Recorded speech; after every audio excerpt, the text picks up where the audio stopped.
Պատրաստ եմ, ես պատրաստ եմ։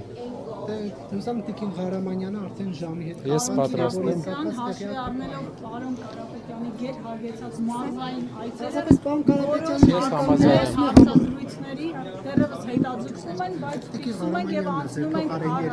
Հա, դե ոլորտային որոշումները տենց են, բայց ես պատրաստ եմ։ Ես պատրաստ եմ կանենք։ Սիրով, ես էլ պարոն Կիրակոսյան ջան։ Ես պատրաստ եմ։ Սիրով։ Կարապետյան, այսօր հայտարարվեց ապրելու երկիր կուսակցության հետ, հա, համագործակցության հուշագրի մասին, կային այլ ուժեր, որոնց հետ այսպես քննարկումներ են գնում։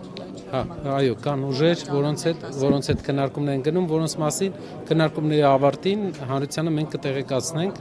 բայց իհարկե հասարակական եւ քաղաքական ուժեր կան, որոնք հետաքրքրված են։ Պարոն Կարապետյան, դուք ձեր գրասենյակների աշխատակիցների համար հագուստ, շալվար, կոշիկ ինչ-որ բաներ գնում եք, թե ոչ։ Դրա կարիքը չեմ կարծում, որ կա։ Պարզապես ձայնագրությունը, որ վերագրվում է ձեր ուժին, նշվում է, որ սպարտիվ կերպով են եկել, ես մեջ բերում եմ։ Դրա համար ասում էին պատշաճ թողներ կանան, դա ինչ խոսակցություններ կա նման բան ձեր մոտ, թե ոչ։ Քանի որ կոնտեքստը չեմ հասկանում, չեմ հասկացել ընդհանրապես ինչի մասին են խոսում իրենց հրապարակումների մեջ, այդ իսկ պատճառով չեմ կարող ճիշտ ստույգ տեղեկություն տալ, բայց մի բան պարզ է, որ իշխանությունը ամեն ինչ անելու է, որպեսզի ինչ-որ ձև անուն կպցնի մարդկանց մոտ, ինչ-որ ձև փորձի արատավորել ընդդիմադիրների ազնիվ պայքարը։ Իրենք մարդկանց կալանավորում են, իրենց մարդկանց տները մտնում են ամբողջությամբ ոտնատակ են տալիս, մարդկանց իրավունքները ժամերով փաստաբան փորձում են չթողել մարդկանց մոտ, ուրիշներին անուն են դնում։ Դա միշտ ոչ ժողովրդավար իշխանություններին հատուկ գործելավոր է, որը ցավոք սկսել է որդեգրել մեր հայկական այսօրվա։ Կերծ են այդ ձայնագրությունները։ Ես կարծում եմ, որ Հայաստանում, եթե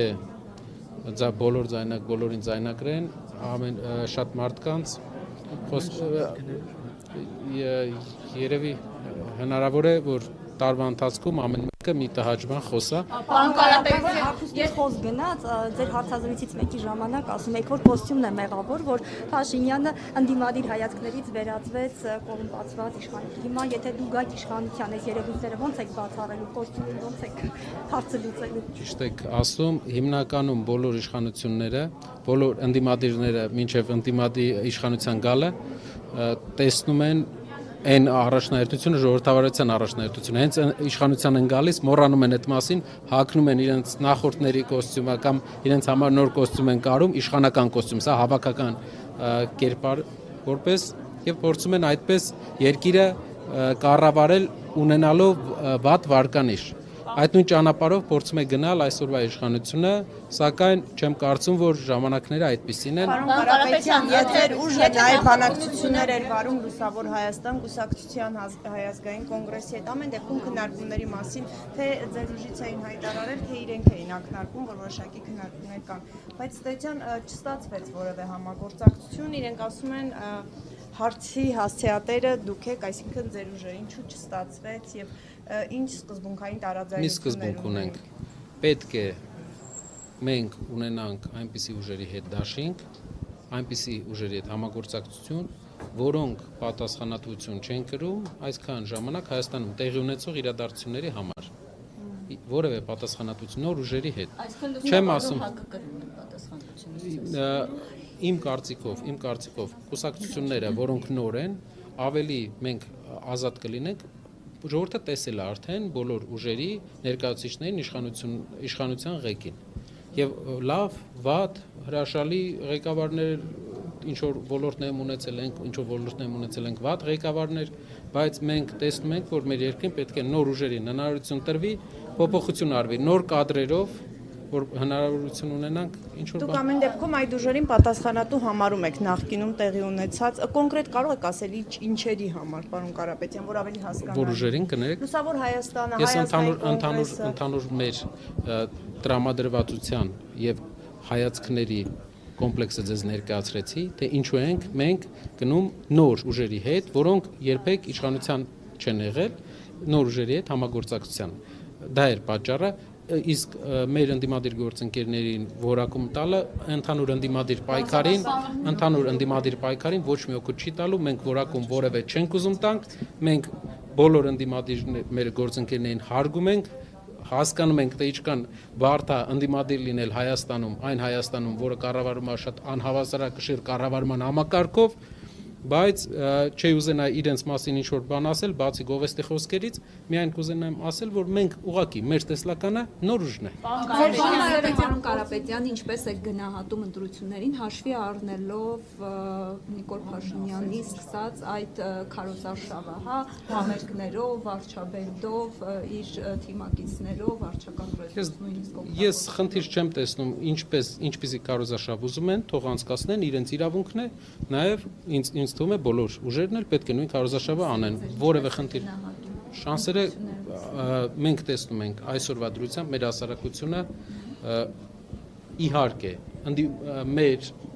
շանսերը եւ իշխանության շանսերը շատ մոտ են իրար, բայց մենք ամեն ամիս, ամեն նոր ամիս տեսնում ենք մեր ուժի հանդեպ վերաբերմունքի փոփոխություն բոլոր հարցումներով եւ այդ իսկ պատճառով դա է հիմք մեզ տալիս տեսնելու, որ ապագա երկրի առաջնորդությունը լինելու է նոր փոփոխություն է մեծ լինելու երկրում։ Դա է, որովհետև երկրի բնակչության մեր ազգի 70% ուզում է փոփոխություն, իշխանության ամբողջ պոտենցիալը մենք տեսել ենք 8 տարում ինչ են արել, տեսել ենք ինչ չեն արել, ինչն են տակ վերցրել պատրաստի եւ հանձնել հակառակորդին։ Ամեն ինչը տեսել ենք եւ դա բերել է նրան, որ մեր հասարակության նշանակալի մասը ունի խորը հիասթափություն։ Մեծ մասը այսօր հանրության ձեր նշած 70%-ի մոտ 40%-ը կամ չի ցանկանում մասնակցել ընտրություններին, կամ էլ չի տեսնում այլ ընտրանքային ուժ, ասում եք, չգիտեմ, գնամ ում եմ քվեարկելու։ Այդ զանգվածի հետ այդ աշխատանքը ոնց է պատկերացնում, ոնց է ընտրատեղ համազգում։ Այսօր ես աշտարակում եի մարդկանց նշանակալի մասը մոտապես ձեր ասած 10 հոգուց 3 հոգին քայլում էինք եւ մենք 3-4 հոգով քայլում էինք եւ իրազեկման ակցիա էինք անում։ Գրեթե ձեր ասածն է, տեսնում էինք, որ նշանակալի մասը ընդդիմադիր հայացքների տեր է, 10-ից 7 ընդդիմադիր հայացքների տեր է, սակայն 7-ից 4-ը հավատը կորցրել է, որովհետեւ մի անգամ հավատացել է Փաշինյանին, հավատը կորցրել է եւ մտածում է, որ բոլոր քաղաքական գործիչներն էլ նույն ձև են, բայց ուզում եմ մեր այդ հայրենակիցներին մի բան հիշեցնենք։ Մենք նոր ենք մտել քաղաքականություն, 8 ամիս է մենք քաղաքական process-ների մասնիկ ենք։ Կարապետյանը, Սամվել Կարապետյանը Հայաստանում քաղաքական process-ների 8 ամիս է։ Մենք քաղաքական որևէ ժառանգության այս պահին պատասխանատվություն չենք կրում եւ չի եղել բան, որ մենք ասենք, Կարապետյանը ասի եւ Հայաստանի համար չանի։ Ինչպես գիտեք, Հայաստանի համար բազմաթիվ բարեգործական ակցիաների մասնակից է Հայաստան համահայկական հիմնադրամի, ինձ թվում է ամենամեծ, հայտնի է որ ամենամեծ դոնորն է, այդ միլիոնավոր, տասնյակ միլիոնավոր, 50-ից ավել միլիոն դոլարի ներդրումները իր մենք տեսնում ենք, որ հողի վրա մարդկանց հետ շփվելուց իրենց կյանքի փոփոխություն չենք տեսնում։ Ինչ է դա նշանակում։ Դա նշանակում է, որ որակական նոր առաջնորդություն է պետք, Կարապետյանը, ով մինչև այս միջոցներ էր ուղարկում Հայաստան, ով մինչև այս Հայաստանի բոլոր հարցերով իրեն դիմում էին, հարցերը իր հնարավորությունների սահմաններում հայկական բոլոր պետական կառույցների դռները իր դռները բաց էր պետական պաշտոնյաների առաջ, որպեսզի Հայաստանին օգուտ տա։ Մենք տեսնում ենք, որ հողի վրա աղքատության տարբերություն չկա, փոփոխություն չկա աղքատության մեջ 22% աղքատություն կա, ամեն 5-րդ հայը, 4-րդ կամ 5-րդ հայը աղքատ է ապրում։ Աղքատություն ասելով 60,000 դրամից ցածր։ Այս բոլոր միջոցները ուղարկվել է Հայաստան, բայց ոչ մի էֆեկտ մենք չենք ունեցել հողի վրա։ Կարապետյանը այսօր մոտավորապես որ դուք հասկանաք 15 միլիոն դոլար միայն Սամվել Կարապետյանը կրթաթոշակ է վճարել Հայաստանից դուրս սովորող հայ ուսանողների համար լույս հիմնադրամի միջոցով։ 15 միլիոն դոլար կա արդյոք ուրիշ հայ Հայաստանում, ով այսօր մենք ունենք բարեգործական արգելք։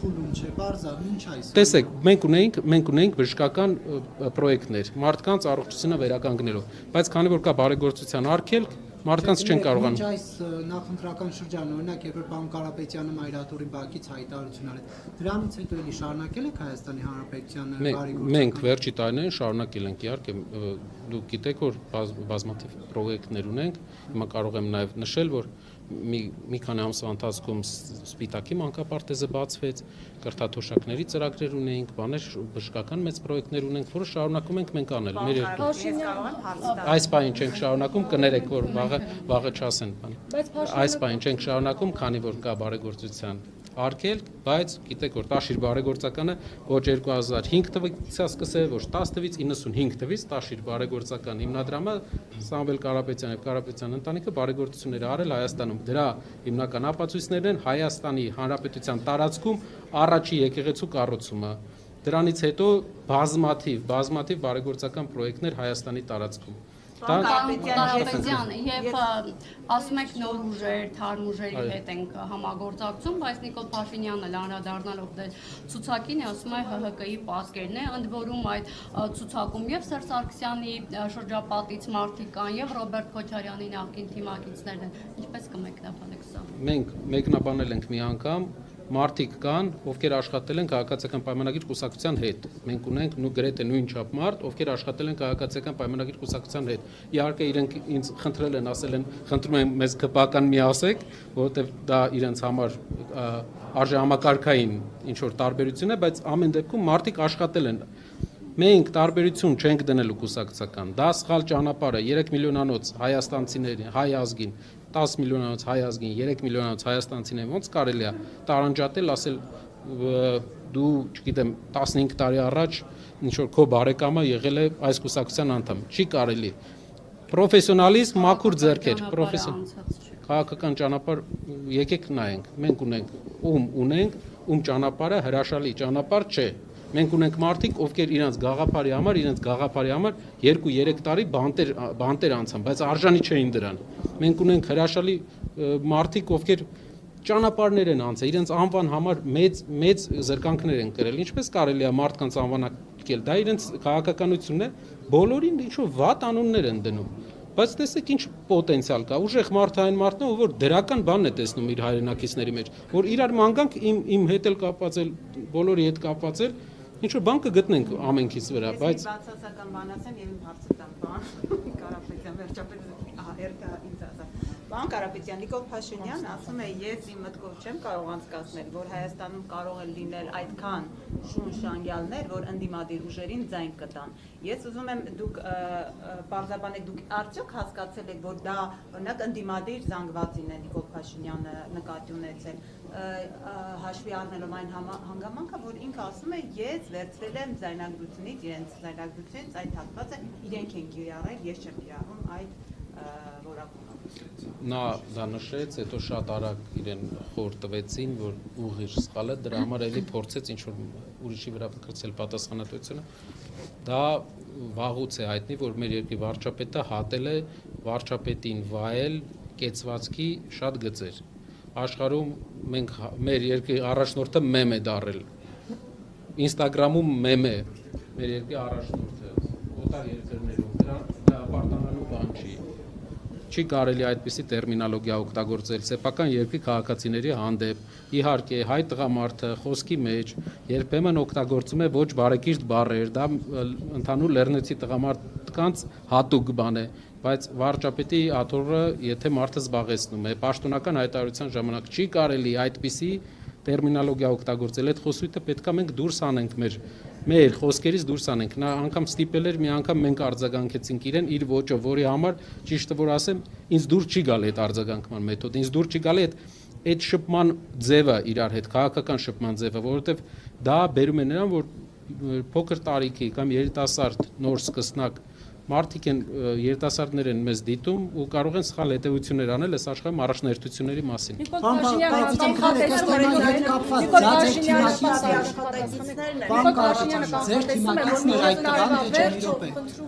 Ձեր թիմակիցներ, պարոն Կարապետյան, չեք ուզում հարցին պատասխանել։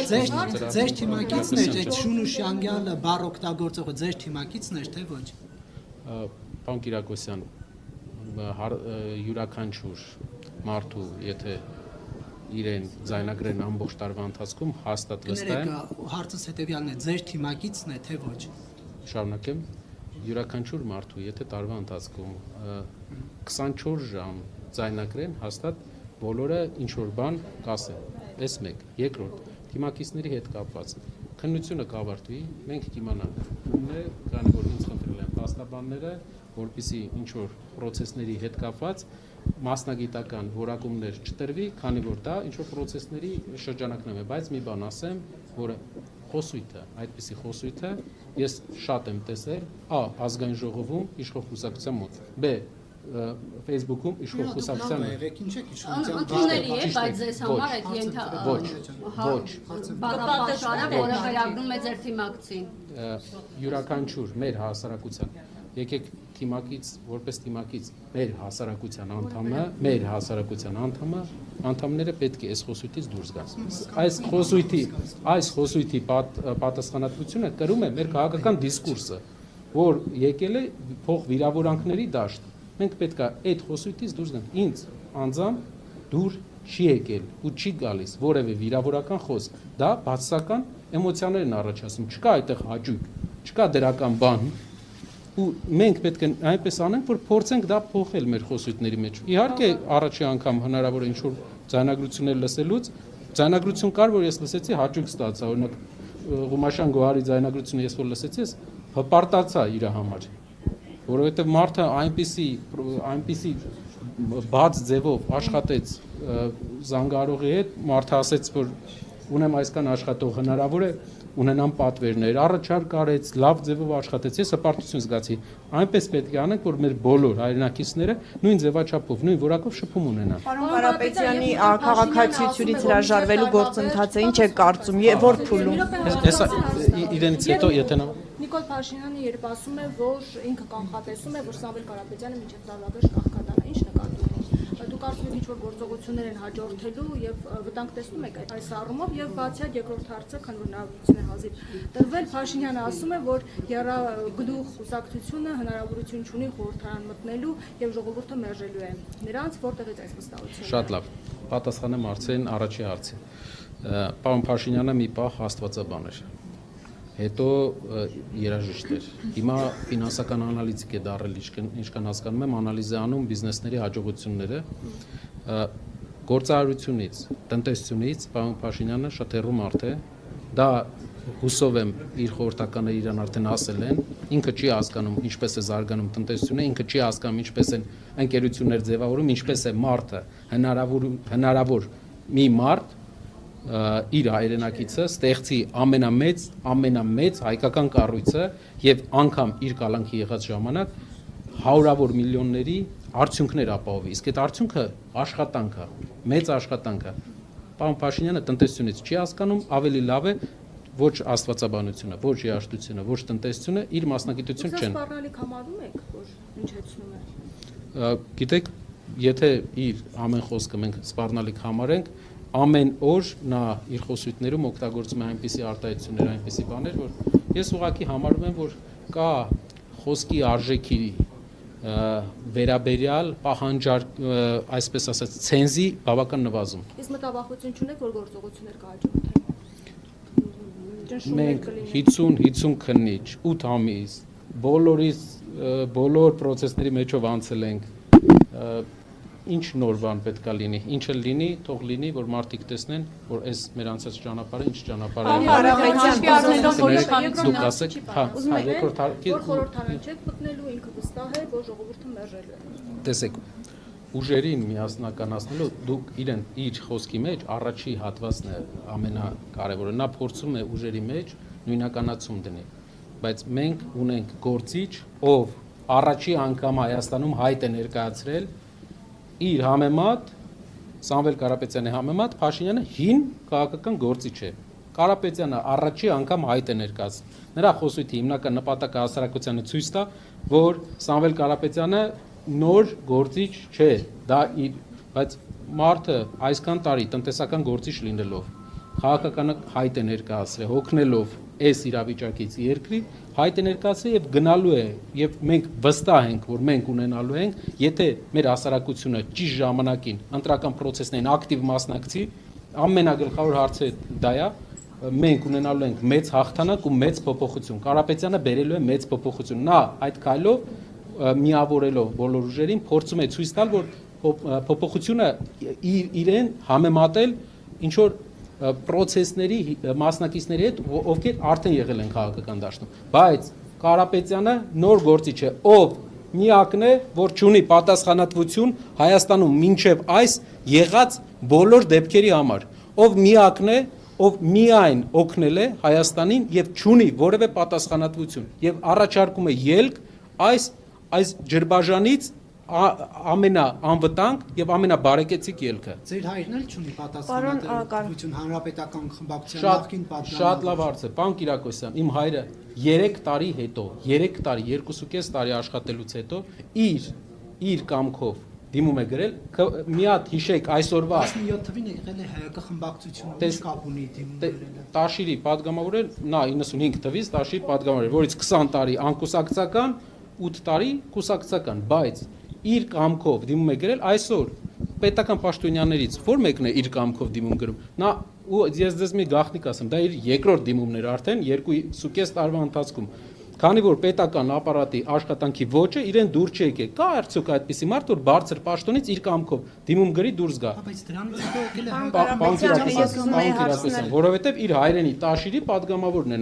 նա եթե խնդիր կար ՀԿ-ի հետ պետք է այն ուժով գնալ ոչ թե համակարգը ռեյտինգային եթե հիշում եք ոնց էր գործում իմ հայրը Հայաստանի այն քիչ գործիչներից է ով իր կամքով բարձրագույն պաշտոնները թողել է անհամաձայնություն է հայտնել որոշակի process-ների հետ կապված ինչի օրինակ գիտեք նա հայտարարել է բազմաթիվ Պարոն Կարապետյանի քաղաքացիությունից հրաժարվելու գործընթացը ձեզ երբ իսկ կարող է այսօր այո թալանը հիշում եք կներեք ավելացնել նա հայտարարության մեջ ասել է որ մասսայական թալանը մեր երկրին սխալ տեղ է տանում Սարգսյանը թալանում էր երկիրը մասսայական թալանը նա նշել է մասսայական թալանը Կարապետյանը մենք կարող ենք Սարգսյանին թալան չեք համարում մասսայական թալանը մեր երկրին մինչև այսօր պարոն Կիրակոսյան այսօր թալան կա թե չէ չգիտեմ չգիտեք իսկ օրինակ Քաջարանում այսօր Քաջանի հանքում այսօր թալան կա ԿՊԱ-կանները թալան անում են Քաջանում թե չէ անում են Պարոն Կարապետյանի քաղաքացիությունից հրաժարվելու գործընթացը ըստ ձեզ ինչ ժամկետներում կարող է հանգուցալուծվել, որովհետև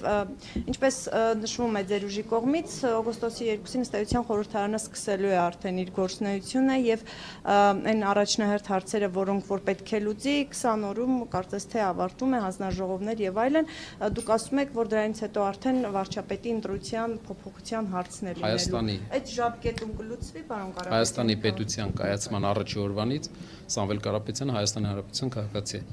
Սա մեր հայրենակիցները պետք է իմանան, որ նա իր հայրենիքի քաղաքացին է առաջի օրվանից։ Երկրորդը process-ները գնում են եւ մենք տեսնում ենք որ կգան բարեհաջող հանգուցալուծման շատ արագ եւ Սամվել Կարապետյանը կլինի միայն Հայաստանի Հանրապետության քաղաքացի այն ժամանակ եւ մենք կընտրենք իրեն որպես երկրի վարչապետ։ Շատ արագ ասվածը ինչ որ նախնական ժամկետներ։ Մենք տեսնում ենք որ այն ժամկետներով, որը որ գնում է ընտրական process-ներից հետո իրավական գործընթացը, մենք տեղավորվում ենք այո, վստահաբար։ Ձեր ծրագրում Արցախը վերադարձնելու կետեր լինելու են թե ոչ, ինչպես է Արցախը վերադարձնելու եթե կա իշխանության։ Պարոն Կիրակոսյան, մեր ծրագրում Արցախահայերի հետ կապված երկու ծրագիր ունենք։ Առաջինը տնավորման ծրագիրը։ Մենք տեսնում ենք որ Արցախում տնավորման Հայաստանի Հանրապետությունում տնավորման շարունակեմ։ Չէ, պարզապես հստակեցնում։ Այո։ Հայաստանի Հանրապետությունում մեր հայրենակիցները 100,000-ավոր մեր հայրենակիցներ գտնվում են տասնամյակներով իրենք աշխատել են, տներ են կառուցել։ Ես մարդիկ գիտեմ հանդիպումների ժամանակ ինձ պատմում են, ասում են երրորդ տունն են կառուցում։ Առաջինը բանից հարվածներից ադրբեջանցիների փլվեց, երկրորդը կառուցեցինք, երկրորդը 16-ին, երրորդ տունը կառուցեցինք, թողեցինք եկանք։ Մարդկանց պետք է ապահովել երկու կարևոր բան՝ տնավորման հարցը եւ երկրորդը մշակութային ընդհանրության պահպանումը։ Ինչ է մշակութային ընդհանրությունը։ Երևանի շրջակայքում պետք է լինի համայնք, որտեղ մեծի մասամբ կբնակվեն Արցախի մեր հայրենակիցները, որպեսզի լեզուն պահպանվի, մշակույթը պահպանվի։ Իմ նախնիները 200 տարի առաջ մենք մի քանի անգամ ասել ենք, բայց ես էլ եմ ուզում ասել, եկել են Մուշից եւ բնակվել են Տաշիրում։ Մինչեւ հիմա մենք խոսում ենք նույն բարբառով, մենք ունենք նույն ավանդույթները։ Տանը մեր ադատները պահպանել են։ Վերադարձի հետ կապված առաջարկներ չունեք ընտրողներ։ Պահպանվել են, այդ իսկ պատճառով բնակչության հետ կապած, եթե ուզում ես պահպանես մեր Արցախյան մշակույթը, մենք պետք է առաջինը տնավորման հարցը լուծենք այստեղ, որ մարդիկ ապրեն։ Երկրորդը վերադարձի հետ կապված, պետք է վստահ լինենք, որ վերադարձը անվտանգ է լինել։ Պետք է իրավունքներ պաշտպանված լինեն, մենք մեր հայրենակիցները իրավունք չունենք, մենք այնպես անենք, որ գերի կարգավիճակ ունենա։ Երբ որ մենք վստահ կլինենք, որ մեր հայրենակիցները անվտանգ են լինելու Լեռնային Ղարաբաղի տարածքում, Արցախում, մենք այդ ժամանակ վստահ կգնանք այդ քայլերին, բայց Հայաստանը բայց չի կարող վստահ այդ քայլով ինչ որ ծրագիր առաջարկել, չէ՞ որ դուք ուժեղ Հայաստան եք ստեղծում, իսկ ուժեղ Հայաստանը կարող Այո, ուժեղ Հայաստանը ստեղծում ենք նրա համար, որ մեր հայրենակիցները, մեր ամեն 4 հայրենակից աղքատ չլինի, մեր Արցախի հայրենակիցները վերջապես ունենան տուն, այն տունը, որը մի քանի անգամ իրենք վերակառուցել են, այն տունը, որ իրենք թողեցին մեր երկրի պետական քաղաքական իշխանության սխալ ապաշնոր քաղաքականության արդյունքում ու հանցավոր ինքնավստահ ապաշնոր քաղաքականության արդյունքում մեր երկիրը պետք է ունենա վերջապես լավ տնտեսություն, լավ արդյունաբերություն, որ դուրս գանք այս վիճակից։ Դա է ուժը, իսկ երբ լինենք ուժեղ երկիր, երբ արդեն ունենանք տարածաշրջանում ուժեղ երկրի համբավ եւ ուժեղ երկրի պոտենցիալ, այդ ժամանակ ինձ թվում է բոլոր տարածաշրջանի երկրները ուրախ կլինեն մեր հետ համագործակցել։ Եկեղեցի պետություն հարաբերությունների հետ կապված ինչպիսի տեսլական է ունենալու ձեր ուժը։ Որը եկեղեցի պետություն։ Հիմա տեսնում եք, որ քաղաքացիական պայմանագիրը դրա հետ կապված կոնկրետ նախընտրական դրույթ ունի։ Այ դուք տեսնում եք եկեղեցու բարենորոգման անհրաժեշտություն կամ առհասարակ ո՞նց է ձեր տեսլականը։ Այդ նախընտրական դրույթը համանդրության խախտում է։ Նախընտրական դրույթը, այո, նախընտրական դրույթը, որտեղ եկեղեցու հետ կապված քաղաքական կուսակցությունը, հայկական ազգային մեր եկեղեցու հետ կապված, ով սահմանադրությամբ իրավունքը տարանջատված է, եկեղեցին տարանջատված է պետությունից, եւ իրավունք չունի երկրի ղեկավարը կամ որևէ քաղաքական ուժ խառնվի եկեղեցու գործերին։ Նրանց քաղաքական ծրագրերի մեջ գրված է բան, որը հակասում է Հայաստանի Հանրապետության սահմանադրությանը։ Հակասում է ուղիղ տեքստով։ Մեր կարծիքը այսպիսին է, լինելով եկեղեցու հավատավոր հետևորդ, լինելով եկեղեցու կողքին միշտ, մենք վստահ ենք մի բանում, տարանջատում պետք է լինի։ Գործերի հետ կապված եկեղեցին եւ պետությունը պետք է տարանջատված լինեն, եկեղեցականները պետք է իրավունք ունենան քննադատեն պետության ամեն քայլ, որը ազգային շահի դեմ է։ Եկեղեցին դա մեր երկրի խիղճն է։ Ինքը իրավունք պետք է ունենա, տեսեք Վրաստանի օրինակով, ինչպիսի մեծ վարկանիշ եւ մեծ հարգանք ունի վրացական եկեղեցին նույնպես, մեր եկեղեցու նման, բայց քաղաքական առումով միշտ վրացական եկեղեցին քննադատել է իշխանությանը եւ միշտ իշխանությունը ականջալուր է եղել այդ քննադատություններին։ Մենք այդ ճանապարհով պետք է գնանք, հարգանք եկեղեցու նկատմամբ, տարանջատում պետությունից եւ քննադատությունը լսել, ոչ թե մեզ համարենք բարձր, եկեղեցին այնքան ոչ ժողովրդավար դեսպոտներ է տեսել, որ Միշտ ճշտող հարց, պարոն Կարապետյան, այսինքն սահմանադրական ու օրենսդրական են կարգավորումները, որ կան եկեղեցու հետ կապված, այժմ բավարար է, թե տեսնում եք անհրաժեշտություն լրացուցիչ մեխանիզմներ տրամադրելու եկեղեցուն, ձեր ասած այդ քննադատություն եւ այլն։ Առաջնային բանը սահմանադրության հետ կապված որևէ փոփոխություն եկեղեցու հետ կապված մենք չենք տեսնում, որ կարիք կա, որովհետեւ ամեն ինչ գրված է այնտեղ, եկեղեցու դերն էլ, այո, բայց հայ եկեղեցու պատմությունը պետք է վերադառնա դպրոցներ միանշանակ։ Մեր երեխաները, մեր նոր սերունդը պետք է իմանա, թե ինչի մեջով է անցել իր ազգը եւ որ կառույցն է պահպանել իրեն հայ, ինչի մեջով է անցել մեր եկեղեցին։ Դա իմանալու է, դա մեր առաջի 50 օրվա քայլերի մեջ, առաջի որոշումների մեջ լինելու է հայ եկեղեցու պատմությունը, լինելու է դասավանդվելու է դպրոցներում։ Հա, լսում եմ վերջի հարցը։ Վերջին հարցը։ Երբ որ ուժերը իրար հետ դաշինք են կանգնում, առասարակ ինչ որ զիջումների են գնում։ Ապրելու երկիրը բնականաբար զիջում է իր վարչապետի տեխնացությունը։ Հետևաբար դուք ինչ եք զիջում։ Մենք դաշինք չենք ընկնել, ապրելու երկիրը աջակցում է ուժեղ Հայաստան դաշինքին։ Աջակցում է։ Մենք դաշինք չենք ընկնում, քանի որ տեսնում է առաջնահերթություն իր քաղաքական շահը երկրորդելով, տեսնում է առաջնահերթություն երկու մեծ փոփոխությունների։ Շնորհակալ եմ։ Պարոն Կիրակոսյան, դեպք ունենա հնարավորություն